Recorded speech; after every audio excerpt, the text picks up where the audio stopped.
আমরা গতকাল 2025 সালকে আমরা অতিক্রম করে আজকে নতুন সাল, নতুন ইংরেজি বছরের প্রথম দিন 1 জানুয়ারি 2026। আগামীকাল 2রা জানুয়ারি থেকে 5ই জানুয়ারি হুগলিতে বিশ্ব ইজতেমা হচ্ছে। মুসলিম সমাজের আনুষ্ঠানিকভাবে বিশ্ব ইজতেমা 33 বছর পরে হুগলিতে দাঁতপুর থানার অন্তর্গত। সেখানে আমরা লক্ষ্য করছি যে মুসলিম সমাজের কিছু ব্যক্তিকে রাজ্য সরকার শুধুমাত্র ভোটে ব্যবহার করার জন্য 2026-এ মুসলিমদের কাছে মাসিয়া সাজার জন্য সেখানে বিশ্ব ইজতেমার যে আয়োজক, সেই আয়োজকদের কিছু কিছু ব্যক্তিকে সেখানে অসীমা পাত্র, ধনেখালির বিধায়ক বিধায়িকা এবং এর মাথায় রয়েছে জনাব ফিয়াদ হাকিম, তারা একটা এই যে বিশ্ব ইজতেমা, ইসলাম ধর্মাবলম্বী মানুষের কাছে বিশ্ব ইজতেমাটা অনেক ইম্পর্টেন্ট একটা বিষয়। যেটা বিশ্ব ইজতেমা মানে শুধু ইন্ডিয়ায় হবে, হুগলিতে হবে বা হাওড়ার বাঁকড়ায় হয়েছিল এর আগে, এটাই বিষয় না। বিশ্ব ইজতেমা মানে হচ্ছে যতগুলা মুসলিম কান্ট্রি আছে, এই যে এখানে 2 তারিখ থেকে 5 তারিখ, 5 তারিখে যেটা দোয়া করার পর শেষ হবে, সেখানে সিদ্ধান্ত হয় নেক্সট কবে বিশ্ব ইজতেমা কোন দেশে হবে, কোন স্থানে হবে। আশ্চর্যজনকভাবে আমি গতকালকে ওই বিশ্ব ইজতেমা স্থানে সেখানকার কিছু আয়োজকদের ক্ষুদ্র অংশের ইনভাইটে আমি সেখানে গেছিলাম। আমি ডায়াসে যাওয়ার কথাও না, আমি ডায়াসে যাওয়ার চেষ্টাও করিনি। আমার উদ্দেশ্য ছিল, আমি একজন মুসলিম, আমি ওই বিশ্ব ইজতেমায় 2 তারিখে থেকে যেতে পারবো না। 2 তারিখ জুম্মার বার, এখানে বাবরি মসজিদের স্থানে 4th জুম্মার নামাজ হবে। এখানে ফার্স্ট জুম্মাতে লক্ষাধিক মানুষ হয়েছিল, সেকেন্ড জুম্মাতে 2 লক্ষর উপর মানুষ হয়েছিল, থার্ড জুম্মাতেও 1.5 থেকে 2 লক্ষ মানুষ হয়েছিল। চতুর্থ জুম্মায় আগামীকাল কত মানুষ হবে সেটা কাল সময় কথা বলবে। কিন্তু দুঃখের বিষয়, কালকে যখন ওখানে পৌঁছাই, কিছু দাঁতপুর থানার ওই হাই রোড, যেটা জিটি রোড, সেদিক দিয়ে আমি যাই বর্ধমান হয়ে। ওখানে গিয়ে যখন পৌঁছাই তখন সাংবাদিক বন্ধুরা আমাকে গাড়ির কাছে এসে বলেন যে আপনার সঙ্গে আমাদের কিছু কথা আছে। নিশ্চয়ই নামতে বলেন, নামি। সেখানে যতক্ষণ প্রেস বাইট দিই ততক্ষণ কোনো সমস্যা ছিল না। যখন প্রেস বাইট দিয়ে আবার গাড়িতে চেপেছি, আমার সঙ্গে পশ্চিম মেদিনীপুরের আমাদের দলের জেলা সভাপতি, খড়গপুর গ্রামীণের প্রার্থী হাজি ইব্রাহিম ছিল, আরো আমার কিছু লোকজন ছিল। আমার সঙ্গে 5খানা গাড়ি ছিল। তো হঠাৎ করে যখন গাড়িতে চেপে যায়, তখন দাঁতপুর থানার অন্তর্গত, দাঁতপুর থানা থেকে 3 কিলোমিটার দূরে যে মোড়ে আমি গাড়িতে প্রেস বাইট দিই, তারপরে যখন গাড়িতে চাপি, অসীমা পাত্রর খুব ঘনিষ্ঠ একজন ব্যক্তি এবং সেখানে কিছু পুলিশের অফিসারও দাঁড়িয়ে ছিল দাঁতপুর থানা, তাদের অকিটকি নিয়ে অনেকেই ছিল, 5-6 জন অফিসার, বেশ কিছু ফোর্স সে প্রেজেন্টে। সেখানে আমার গাড়ির সামনে একজন উন্মাদ, একজন ড্রিঙ্ক করে, সে অসীমা পাত্রর ঘনিষ্ঠ লোক, সে আমার গাড়ির সামনে শুয়ে পড়ে যে আমাকে যেতে দেওয়া হবে না, স্লোগান দেয় বিজেপির দালাল হুমায়ুন কবির দুর্ঘট। এই যে নোংরামি বা তৃণমূল কংগ্রেস যে মমতা বন্দ্যোপাধ্যায়ের নির্দেশে জনাব ফিয়াদ হাকিমরা একটা বিশ্ব ইজতেমাকে যেভাবে মুসলমান সমাজকে আমাদেরকে তাদের পার্টির গতভাবে ব্যবহার করতে চাচ্ছে, এর তীব্র বিরোধিতা আমি করছি। আমাদের যিনি প্রেস সচিব তিনি কলকাতাতে প্রেস মিট করবে কিছুক্ষণ পরে। তার আগে আমি আমাদের যেহেতু জেলায় বসবাস করি, এই জেলায় আমরা রাজনীতি করি, আপনাদের এই তথ্যটা দিলাম। সবাইকে আপনাদের মাধ্যমে 2026 সালে বাংলার 11.5 কোটি মানুষকে অভিনন্দন জানাই, শুভেচ্ছা জানাই। সবার সুস্থভাবে শান্তিতে সম্প্রীতি বজায় রেখে সবাই আমরা বসবাস করব। আমরা নিজেদের ধর্মের, যার যে ধর্মে বিলং করি, আমরা নিজের ধর্ম আস্থাশীল থাকব।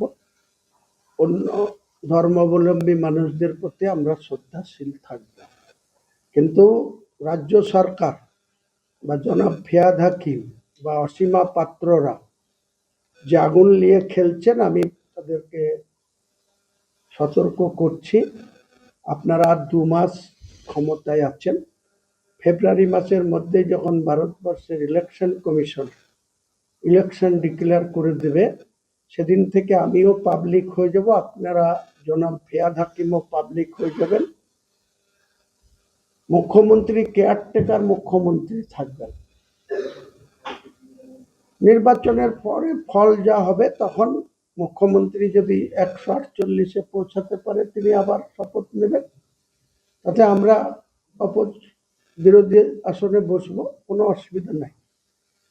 কিন্তু রাজ্যের রাজনীতির নামে একটা বিশ্ব ইজতেমায় যে ধরনের নোংরামি কালকে হুগলিতে করা হয়েছে, আমি এর তীব্র নিন্দা করছি এবং মুসলিম সমাজকে বলছি, আপনাদের বিশ্ব ইজতেমায় কি করে অমুসলিমরা সেখানে ঢুকে অমুসলিমদের লোকজনের নেতৃত্বে অসীমা পাত্রর একজন কাছের ব্যক্তি, সে ডিং করেছিল, একটা বিশ্ব ইজতেমার মতো জায়গাতে কি করে সে ঢুকলো? পুলিশ কেন তাদেরকে অ্যালাউ করলো? দাঁতপুর থানা হুগলির, তারা কেন ওখানে তাকে অ্যালাউ করলো? তাই সে প্রথমে আমাকে ব্যারিকেড করার পর আমি যখন 3 কিলোমিটার পার করে যখন সেখানে গিয়ে নামি, আমার গাড়ি পার্ক করে দেওয়ার পর যখন রাস্তায় অগণিত সাধারণ মানুষ আমার দিকে আসে হ্যান্ডশেক করার জন্য, তারা আমার সঙ্গে মিলতে আসে, সেই সময় সেই ব্যক্তি আবার ওখানে গিয়ে আমাকে গো ব্যাক স্লোগান দেয় এবং বিজেপির দালাল আখ্যা দেয়। আমিও তার দিকে তেড়ে গেছিলাম। সেখানে একটা বিরাট অঘটন ঘটতে পারত। তার জন্য কিন্তু রাজ্যের এই বর্তমান সরকারই দায়ী থাকত। আমি সরকারের কাছে আমি শ্রদ্ধার সঙ্গে মমতা ব্যানার্জিকেও বলতে চাই, আপনি বাংলার মুখ্যমন্ত্রী আছেন, আপনার প্রিয় পাত্রী অসীমা পাত্র ধনেখালির এমএলএ, সে আপনার সঙ্গে, আপনি মন্ত্রিসভায়ও ছিল, এখন সে চেয়ারম্যান পদে আছে। তার নেতৃত্বে যদি হুমায়ুন কবিরকে হুগলিতে অপদস্থ হতে হয়, আমি কিন্তু গোটা বাংলার মুসলিমদের কাছে এটা নিয়ে যাব। সেদিন আপনি বুঝতে পেরে যাবেন যে মুসলিমদের সঙ্গে আপনি কি ধরনের দুর্ব্যবহার করতে চাচ্ছেন, আর শুধু ভোট ব্যাংক হিসাবে বাংলার মুসলমানদেরকে আপনি ব্যবহার করতে চাচ্ছেন, তার যোগ্য জবাব আপনাকে আজকে প্রথম দিন 2026 সালে আসুন আপনি লড়াইয়ের ময়দানে। আপনার সঙ্গে আমরা প্রত্যেকটা ইঞ্চিতে ইঞ্চিতে বাংলার তৃণমূল কংগ্রেসের সঙ্গে আমার যারা জোট সঙ্গী হবে তাদেরকে নিয়ে আমি আপনাদের সঙ্গে রাজনৈতিক লড়াই নামবো, কোনো ব্যক্তিগত লড়াই নয়।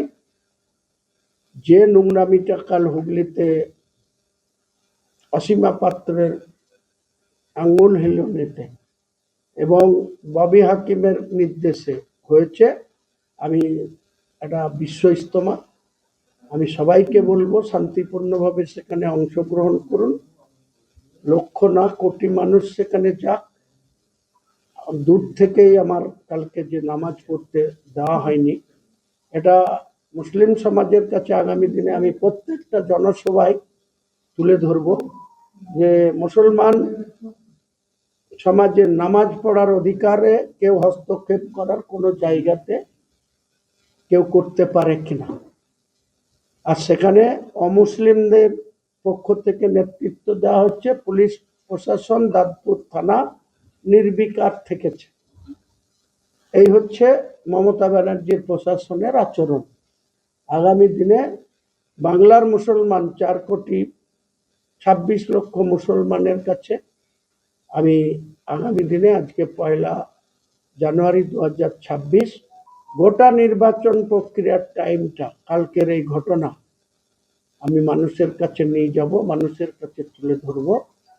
দেখব অসীমা পাত্র আর মমতা ব্যানার্জি আপনারা মুসলমান সমাজের কাছে কতটা গুরুত্ব কতদিন পেতে পারেন বা কতদিন যাবে। আর অসীমা পাত্র সেখানকার মুসলিমদের ভোট তোমার বিরুদ্ধে কি করে যায়, আমি ওই হুগলিতেই তোমার ধনেখালি বিধানসভাতেই আমি আগামী 1 মাসের মধ্যে যে মিটিং করব, তোমার ক্ষমতা থাকে তুমি আটকে নিও, এটা আমার চ্যালেঞ্জ থাকলো।